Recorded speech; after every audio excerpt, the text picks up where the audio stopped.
गुरु प्यारे साथ संगत जी, राधा स्वामी जी। संगत जी, आज हमारा सत्संग जो है वो स्वामी जी महाराज की वाणी से होने वाला है। वाणी स्वामी जी महाराज जी के उपदेश, गुरु भक्ति का वचन, 18वां सत्संग के वचन। गुरु चरण पकड़ दृढ़ पाई, गुरु का संग करो बनाई।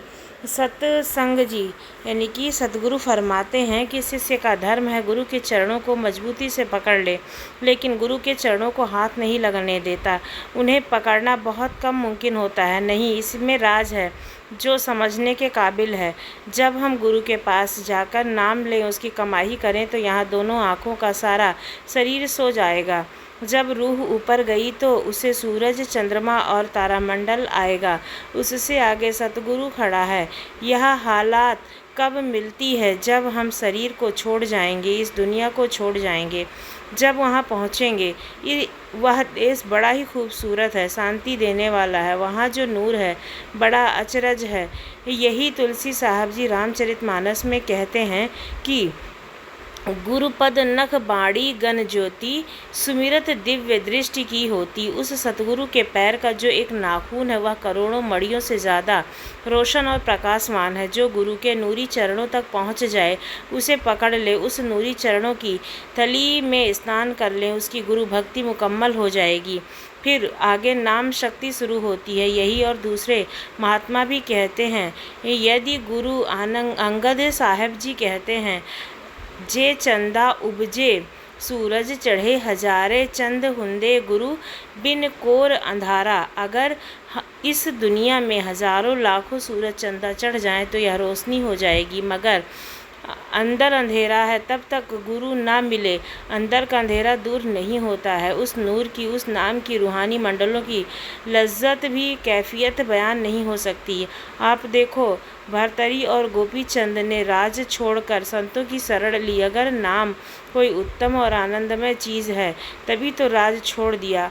जिस वक्त गोपी चंद गुरु के पास गए, उसने देखा कि यह राजा है। राजाओं को मान बढ़ाई का ख्याल होता है, लोक लाज होती है। लोक लाज परमार्थ से बड़ी भारी रुकावट है। चलो पहले इसकी लोक लाज उतार दे। हुक्म दिया कि पहले अपने शहर में जा कर के शिक्षा मांग। अपने शहर में मांगना जहाँ हुकूमत की हो बड़ी मुश्किल है, मगर दाना सयाना था, लोक लाज छोड़ चला गया। सारे शहर में फिरा जैसे पैसा देना था।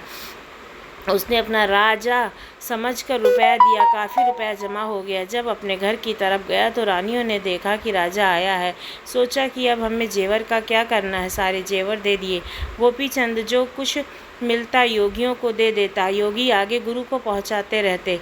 जब माँ के दरवाजे पर गया, उसने कहा, माँ होने के नाते मेरा फ़र्ज है मैं तुझे कोई हिदायत दूँ, मगर मैं गृहस्थी हूँ और त्यागी हूँ, इसलिए मुझे कोई उपदेश नहीं दे सकती हो। मेरा दरवाजे पर भिक्षु बनकर आया है। मेरी मर्जी है, मैं जो चाहूँ भिक्षा दूँ। गोपी चंद ने कहा, माता जो मर्जी है भिक्षा दे दो। कहती हैं, अगर मैं तुम्हें सोना चांदी देती हूँ तो तुम गुरु को दे दोगे, सेवकों में बांट दोगे, लेकिन तुम्हारे पास कुछ नहीं रह जाएगा। बेहतर है तुम्हें मैं वो चीज़ दूँ जो तुम्हारे पास रहे। तुम्हें मैं 3 शिक्षा देती हूँ। सबसे पहली यह कि किसी मजबूत किले या महल में रहना। दूसरी, नरम से नरम बिस्तर पर सोना। तीसरी, बढ़िया से बढ़िया लज्जतदार खाना खाना। गोपी चंद ने हैरान होकर कहा, तुम मेरी माता हो, मुझे राज छुड़ाकर फ़कीरी की तरफ लगाया है। अगर कोई औरत होती तो मैं उसे समझा देता। माता, मुझे जंगलों में रहना है। मेरे पास मजबूत किला जहाँ जंगलों में सोना है। मेरे लिए नरम बिस्तर कहाँ? मुझे रूखा सूखा खाना है। मेरे लिए लज्जतदार खाना कहाँ? यह तीनों ही बातें मेरे खिलाफ है। माँ ने कहा, बेटा तुम समझ नहीं रहे हो। तुम्हें राज छोड़कर योगी हुए हो। मेरे पास अमीर भी आएंगे, गरीब भी आएंगे, बूढ़ी औरतें भी आएंगी, जवान स्त्रियाँ भी आएंगी। कोई तुमसे दौलत मांगेगा, कोई बेटा मांगेगा, कुछ मांगेगा, कोई कुछ। अगर तुम गुरु की शरण में रहोगे तो बचे रहोगे। मुझे गिराने वाला कोई सामान नहीं मिलेगा। गुरु मना करेगा कि फलाना फलाना काम नहीं करना है। सो जो गुरु की शरण है, यह मजबूत किला और महल है। दूसरा, जो जगना, भजन करना। जब भजन करते करते इतनी नींद आएगी कि तुम गिर पड़ोगे तो सो जाना। फिर चाहे नीचे रोडे हों चाहे पत्थर हों, उसमें नरम बिछौना तुम्हें लगेगा और वही तुम्हारी नींद का कारण होगा। बादशाहों को फूलों की सेज पर भी नहीं आती है नींद। तीसरा यह कि भूखा रहना, कम खाने से आलस कम आता है और भजन ज़्यादा बनता है। जब भूख बहुत ही सताए तो ही सूखा रूखा टुकड़ा मिले वह खाना, यह मेरी लज्जा देगा। तो तुम्हें 36 प्रकार के भोजन खाकर भी नहीं मिलेंगे, इसमें शक नहीं है। शिष्य सद्गुरु की शरण में रहकर बच जाता है। एक सत्संगी हुजूर जी से सवाल करता है, हुजूर जी यह बड़ा मुश्किल है। महाराज जी ने आंसर किया, फिर नाकों में भी नहीं जाना पड़ा, नरकों में भी नहीं जाना पड़ा। कई दफ़ा संत ऐसा काम भी करते हैं जिससे दुनिया की मक्खियाँ हट जाती हैं। वे केवल उन्हीं को पसंद करते हैं जो उत्तम चाल चलन वाले होते हैं। इसलिए जब गोपीचंद और भर्तरी राज त्याग का योग हुए तो लोग उनकी तारीफ़ करने लगे कि जो राज छोड़कर महात्मा हुए हैं वे कुछ होंगे भी। अब कोई मेरा बेटा मांगता है, कोई दौलत मांगता है, कोई कुछ मांगता है, कोई तंग करने आता है। उन्होंने क्या किया? या जंगलों में रहते या किसी गरीबी कंगाल के घर, क्योंकि गरीब के मेहनत को कोई नहीं पूछता, सभी अमीर के मेहनत को पूछते हैं। एक दफ़ा का जिक्र है कि शहर के बाहर एक मिट्टी के बर्तन बनाने वाला कुम्हार था। दोनों उसकी कुटिया में चले गए। कुम्हार के घर रहते, उसके साथ मिलकर बर्तन बनाते, लेकिन जहाँ इत्र हो चाहे उसे कितना भी ढक कर रखो, कभी न कभी खुशबू निकल ही जाती है। पहले पड़ोसियों को पता लगा, धीरे धीरे सारे शहर में खबर पहुंची कि फलाने कुम्हार के घर 2 महात्मा आए हुए हैं। राजा के मन में आया कि चलो चलकर दर्शन करें। तब राजा तैयार हुआ तो वज़ीर और हलकार यानी कि जो उसको बताने वाले वो तैयार हो गए। फिर प्रजा भी साथ ही तैयार हो गई। शोर मच गया। जब शोर कुम्हार के घर तक पहुंचा तो गोपीचंद और भर्तरी ने पूछा कि यह शोर कैसा है। किसी ने कहा कि राजा आपके दर्शनों को आ रहे हैं, साथ में अमीर, वज़ीर, हलकार और प्रजा भी है। उन्होंने मन में कहा कि जिस बात के लिए हमने राज छोड़ा वही फिर सामने आ गई। खैर, उन्होंने आपस में कुछ सलाह कर ली। राजा आ गया। राजा, वज़ीर, सलाहकार, प्रजा सब अपनी अपनी जगह बैठ गए। अब राजा का यह ख्याल था कि कोई ज्ञान की बात सुनाए। इंतज़ार होने लगा। इतने में गोपीचंद ने उठकर कहा, आज मैं भीख के लिए फेरी पर जाऊंगा। भर्तरी ने कहा, नहीं, आज मैं जाऊंगा, क्योंकि कल जो हलवा लाए थे वह सारा तू खा गया। गोपीचंद ने कहा, परसों तूने खीर खा ली थी। भर्तरी ने कहा, चौथे दिन तूने मालपुए नहीं खाए थे। एक ने डंडा पकड़ लिया, दूसरे ने फावड़ी। आपस में लड़ने लग गए। राजा ने मन में कहा, यह महात्मा नहीं जो खाने के लिए झगड़ा कर रहे हैं। राजा के मुख से निकला, कुछ नहीं। यह कहकर राजा उठ खड़ा हुआ। अमीर, वज़ीर और प्रजा ने भी साथ दिया। सब सारे चले गए। तब उन्होंने कहा, चलो, मक्खियाँ झड़ गईं। गुरु के सत्संग में रहना अच्छा होता है। जब तुम उनका सत्संग करोगे, नाम लोगे, उनकी कमाई करके 9 द्वारों को छोड़ोगे, सूरज चंद्रमा से ऊपर जाओगे तो आगे सतगुरु खड़ा है। जब आप रोज़ रोज़ भजन करोगे, गुरु के नूरी स्वरूप के दर्शन करोगे तो क्या करेगा? तुम्हें दरेदार बार धूर धाम पहुँचा देगा। अब अगली कड़ी में फरमाते हैं जी, गुरु वचन करो आधारा, गुरु दर्शन निहारो सारा। कहते हैं जो वचन गुरु कहता है उसे हृदय में धारण करो, उस पर अमल करो। गुरु का हुक्म सारे हुक्मों से श्रेष्ठ और ज़रूरी है। अगर सतगुरु कहता है कि भजन करो, सिमरन करो, तो हमें करना चाहिए। सतगुरु जो कुछ भी कहता है शिष्य भले के लिए कहता है, लेकिन जो दुनिया की मान बढ़ाई है वह बीच में दीवार बन जाती है। एक महारानी मेरे पास आई, कुछ रुपए मेरे भी लाई, मगर मैंने इनकार कर दिया, बल्कि जाते वक्त उसे कुछ किताबें भी दी, ज़रूरत का वक्त पढ़ लिया करो। इसके विपरीत राजा साहब कहने रहे कि मैं चलता हूँ, मगर दुनिया की मान बढ़ाई ने नहीं जाने दिया। पूरे गुरु का सत्संग बड़े ऊंचे भाग्य से मिलता है। शेख सदी साहब कहते हैं कि गर्दन फरजा बाजू निकोसत गदागद नवाजू कुंदन खूब अस्त। यानी यह बड़ी बात है कि राजा महाराजा जाकर महात्मा का सत्संग करें। गरीबों को तो आना ही है। अगर कोई राजा महाराजा किसी सत्संग में जाए तो उसकी महानता है, लोग उसे अच्छा समझते हैं तो कहते हैं कि बदनामी है, वह उसका वहम है। एक राजा महाराजा पटियाला अमृत दरबार साहिब गया। उस तालाब में जो गंदगी थी वह साफ़ हो गई थी। उसने खुद मिट्टी की टोकरी उठाई और लवा सेवा करने उसके साथ उसकी प्रजा भी लग गई। फिर उसने लंगर में जाकर रोटी खाई, जिस तरह लोग खाते हैं। कितनी बड़ाई है, राजा होकर सूखी रोटी खाई।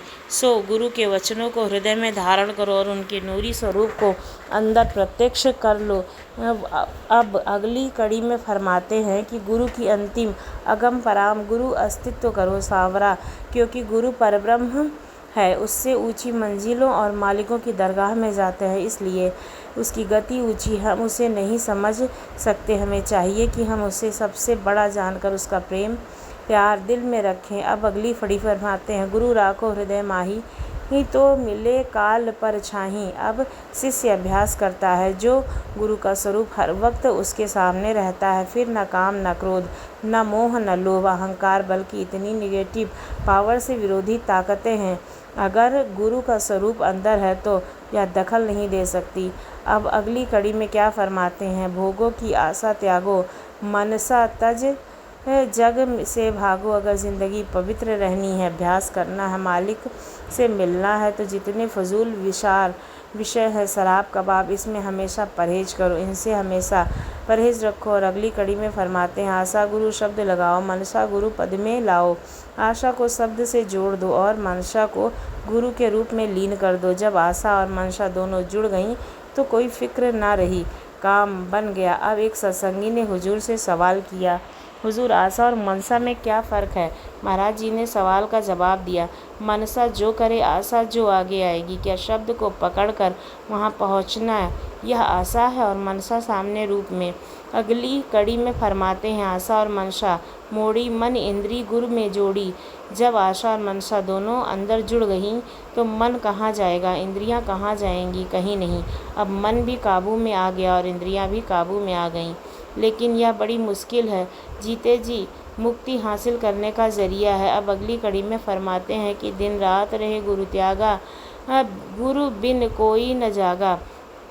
खेती करो, नौकरी करो, दुनियादारी करो, राजपाट करो, मतलब कि जो चाहे दुनिया का काम करो, लेकिन मन की प्रीति गुरु के साथ रखो, ख्याल उसके चरणों में लगा रहे। यही संत चरणदास जी कहते हैं, जो तिरिया पियर बसे सूरत रहे, पिए माही। ऐसे जन जग में रहे, हरि को भूले न। जिस तरह स्त्री अपना घर बार छोड़कर माँ बाप के घर जाती है, उसके घर खाती है, पकाती है, दूसरों के काम काज भी करती है, मगर उसका ख्याल पति में ही रहता है, इसी तरह दुनिया के काम काज करते हुए ख्याल गुरु की तरफ रहे। मगर यह बड़े ऊंचे भाग्य वाले का काम है, नहीं तो हमारे खोटे भाग्य, खोटे कर्म इसे इधर आने नहीं देते। हम दुनिया के कामों में 10-12 घंटे, 14 घंटे दे देते हैं, लेकिन नाम की तरफ घंटे 2 घंटे भी नहीं दे पाते हैं। अब अगली कड़ी में फरमाते हैं, गुरु श्वास गिरास न बिरसे, पल पल गा गुरु जरसे। कहते सोते जागते, उठते बैठते, खाते पीते, मतलब हर वक्त गुरु का ध्यान करो, गुरु में अपना रूप लगाओ। अगर अगली कड़ी में फरमाते हैं कि गुरु है हितकारी, तेरे गुरु बिन मित्र न हैं, तेरे पुरुष इस दुनिया में और उधर मौत के बाद भी तेरे साथ जाने वाले हैं। तो गुरु हैं, ना माँ बाप, ना भाई बहन, ना जब मौत आती है तब कोई नहीं साथ जाता, बल्कि यह तो दुनिया की मोह माया है। रिश्तेदार में मरने के बाद भी ना छोड़े, उसके बढ़कर प्यारा कौन हो सकता है। अब अगली कड़ी में फरमाते हैं, गुरु फंद छुड़ावे जमके, गुरु मर्म लगावे सबके। जब शिष्य का पूरा प्रेम और प्यार हो जाए तब अपनी ड्यूटी या फ़र्ज़ अदा करें, तो गुरु भी अपनी पूरी ड्यूटी अदा करेगा। जिस तरह छोटा बच्चा होता है, हाँ, उसका हर किस्म का ख्याल रखती है, कहीं आग में हाथ ना डाल दे और ना बैठकर, मतलब उसकी पूरी रक्षा करती है। अगर बच्चा बीमार हो जाए तो वह डॉक्टर के पास ले जाती है, मगर अगर डॉक्टर मना कर दे तो इसे मिठाई नहीं देना, तो वह मिठाई नहीं देती है। इसी तरह जब गुरु नाम देता है, उसी दिन से शिष्य की रक्षा करने लग जाता है, मगर दिखाई नहीं देता है। अगर शिष्य बुरे चाल चलन वाला है तो भी वह चुप रहता है। अगर शिष्य पूरी ड्यूटी दे दे तो वह खुद ही देख सकता है कि गुरु क्या करता है। फिर गुरु नेकी करके इनाम नहीं मांगता। लखा सिंह अमृतसर से एक अच्छा प्रेमी सत्संगी था। एक बड़ा वह नांदेड़ दक्षिण में एक सूबे में चला गया। वहाँ उसे एक बूढ़ा आदमी मिल गया। दोनों को एक गुरुद्वारे जाना था। चलते चलते रास्ते में एक जंगल आ गया। अब जंगल में शेर, बाघ और कई खूंखार जानवर होते हैं। उधर शाम हो गई थी, इधर से रास्ता भूल गए, जिधर गए जाए जंगल ही जाए, जो कहाँ जाएं। बूढ़ा आदमी रोने लगा, क्या करें, आज कोई जंगली जानवर हमें ज़रूर खा लेगा। मगर लखा सिंह की हालत और थी, वह चुपचाप भजन में बैठ गया। तो महाराज जी ने अंदर बताया कि यहाँ से 1.5 मील दाहिनी तरफ जाओ, वहाँ पर एक पगडंडी मिलेगी, उस पर चले जाना। थोड़ी दूरी में एक छोटा सा गांव नज़र आएगा, वहाँ रास्ता मिलेगा। जब से वहाँ से 1.5 मील दाहिनी तरफ गए तो एक पगडंडी मिली, फिर वहाँ भी मिल गया गांव, जहाँ रात रही। अगले दिन सवेरे गुरुद्वारे के लिए चल पड़े और अपनी मंजिल मकसूद पर पहुँच गए। मौत का आना कुदरती है, क्योंकि जो प्रारब्ध हम लिख कर आए हैं वह भोगना पड़ेगा। जिसने घूंट पानी के पीने हैं वह ज़रूर पीने ही हैं, जितने ग्रास खाने हैं वे अवश्य खाते हैं। अब मौत आएगी, कोई न कोई बहाना बन जाएगा। हर एक आदमी की मौत के वक्त यमदूत आते हैं और जान निकल कर ले जाते हैं, लेकिन अगर पूरा गुरु है, उस पर पूरा भरोसा है, भजन सिमरन करता है, उसे मौत के वक्त इतनी खुशी होती है जितनी कि बयां नहीं हो सकती। सैकड़ों रिपोर्ट आती है, सैकड़ों दफ़ा देखा है, जब गुरु धर्मराय के दरबार में नहीं भेजता, जमदूतों के हवाले नहीं करता, बल्कि अपने साथ ले जाता है, तो फिर क्या चाहिए। एक सत्संगी ने हुजूर से सवाल किया, हुजूर कई सत्संगियों के रिश्तेदारों के नाम नहीं लिया होगा। एक सत्संगी ने हुजूर महाराज जी से सवाल किया, हुजूर कई सत्संगियों के रिश्तेदारों ने नाम नहीं लिया होगा, मगर गुरु ने उनकी भी संभाल की। महाराज जी ने अक्सर किया, ऐसे मामले हुए हैं। सत्संगियों के रिश्तेदारों, गैर सत्संगियों की भी मौत के वक्त सद्गुरु ने दर्शन दिए हैं, लेकिन गैर सत्संगी दोबारा जन्म में आना पड़ता है। इसी तरह से अगर सत्संगी को मौत के वक्त ख्याल रहा मेरा फलाना काम नहीं हुआ, फलाना काम काज नहीं हुआ, तो उसे भी सद्गुरु जन्म देंगे। अगर कोई ख्वाहिश नहीं है लेकिन कमाई पूरी नहीं है तो जन्म नहीं देंगे, बल्कि अंदर भजन कराकर दर्जे दर्जे ऊपर ले जाएंगे। अब अगर आप सत्संग भजन करते हैं तो गुरु आपको मुक्ति अवश्य दिलाएंगे। के लिए बस इतना ही, मिलती हूँ अगली वीडियो में, तब तक के लिए धन्यवाद।